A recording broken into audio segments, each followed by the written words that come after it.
اعوذ باللہ من الشیطان الرجیم بسم اللہ الرحمن الرحیم الحمد للہ الذی علی ما ہدانا لہذا وما كنا لنهتدی لولا ان ہدانا اللہ صلی اللہ علی محمد واہل بیتہ الطیبین الطاہرین۔ ماہ رجب معنوی بہار ہے۔ دائی فرشتہ ہے جو اس مہینے میں ہمیں ندا دے رہا ہے۔ کتنی بڑی یہ رسوائی اور خسارہ ہوگا کہ ہم یہ ندا نہ سنیں، استغفار کرنے میں کوتاہی کریں۔ کتنا برا ہے کہ ہم کم عقل ہو جائیں۔ ماہ رجب میں 3 دعائیں امام زمانہ سے وارد ہوئی ہیں۔ اگر ہم منتظر ہیں، یہ مفاتیح الجنان میں بیان ہوئی ہیں، ہم صحیح منتظر ہیں تو ان دعاؤں کو پڑھیں۔ امام زمانہ علیہ السلام کے انتظار میں ہم حقیقی انتظار میں ہیں تو ان دعاؤں کو پڑھیں، امام کو یاد کریں۔ امام وقت کو یاد کرنا بہت فضیلت والا ہے۔ اقبال الاعمال میں سید ابن طاؤس فرماتے ہیں کہ جاہلیت کے زمانے میں ماہ مبارک رمضان کو بھی رجب کہا جاتا تھا،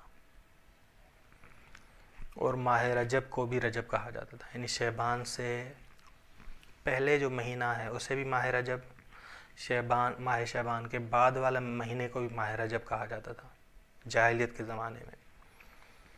ٹھیک، بس زمانہ جاہلیت میں کہتے تھے کہ جس کی جو مشکلات ہیں وہ صبر کرے، جس کی جو گرفتاریاں ہیں وہ صبر کریں۔ ماہ رجب آئے تو اس میں دعا کرنی۔ جاہلیت کے زمانے میں مشہور تھا کہ ماہ رجب میں دعائیں مقبول ہوتی ہیں، دعائیں قبول ہوتی ہیں، دعائیں مستجاب ہوتی ہیں۔ یہ جاہلیت کے زمانے میں۔ سید ابن طاؤس ایک قصہ ذکر کرتے ہیں کہ زمانہ جاہلیت میں ایک شخص تھا جس کی اولاد تھی، اسے وراثت ملی۔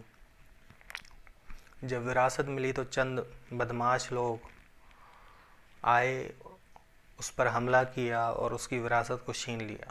اس کے گھر پر حملہ کیا گیا۔ بس اس کے 10 بچے تھے۔ اس نے کہا کہ میرے ساتھ یہ ظلم ہوا ہے، میں صبر کروں گا جب تک ماہ رجب آئے، تاکہ میں ان کے لیے جو دشمنوں نے مجھ پہ حملہ کیا ہے، میرے مال کو غصب کیا ہے، میں ان کے لیے بد دعا کروں۔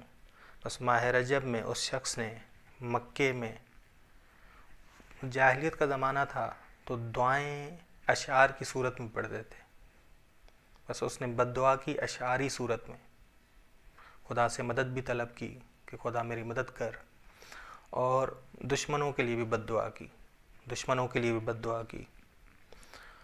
لٹیروں کے لیے بھی بد دعا کی۔ بس جاہلیت کے زمانے میں بھی ماہ رجب میں دعا کرنا بہت اہمیت کا حامل تھا جاہلیت کے زمانے میں۔ بس یہ تھا کہ 2 مہینوں کو وہ ماہ رجب کہتے تھے، ایک خود ماہ رجب کو ماہ رجب کہتے تھے، ایک ماہ رمضان کو ماہ رجب کہتے تھے۔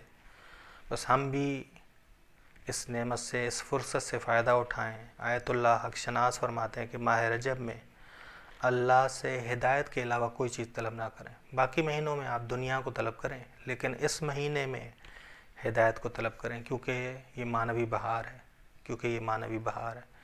بس خدا ہمیں توفیق دے کہ ہم اس دائی فرشتے کی ندا کو سنیں، صلی اللہ علیہ محمد اہل بیتہ الطیبین۔